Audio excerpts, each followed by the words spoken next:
વિસાવદરની પેટા ચૂંટણી પહેલા જૂનાગઢમાં આમ આદમી પાર્ટીને મોટો ઝટકો। જૂનાગઢ તાલુકા પંચાયતના બિલખાના સભ્ય નિર્મલસિંહે રાજીનામું આપી દીધું છે। નિર્મલસિંહ ચાવડા આપમાંથી રાજીનામું આપી ભાજપમાં જોડાઈ ગયા। ભાજપ ઉમેદવાર કિરીટ પટેલને સંપૂર્ણ સમર્થન જાહેર કર્યું। 2021 માં આમ આદમી પાર્ટીમાંથી તાલુકા પંચાયત સદસ્ય બિલખા 2 ઉપર ચૂંટાણો હતો।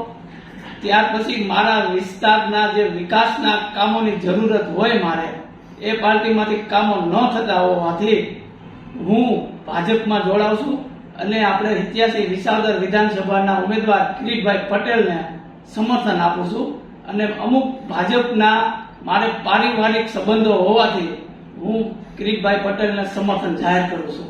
જૂનાગઢ તાલુકા પંચાયતના બિલખાના સભ્ય નિર્મલસિંહે રાજીનામું આપી દીધું છે।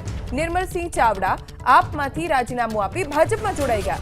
ભાજપ ઉમેદવાર કિરીટ પટેલને સંપૂર્ણ સમર્થન જાહેર કર્યું।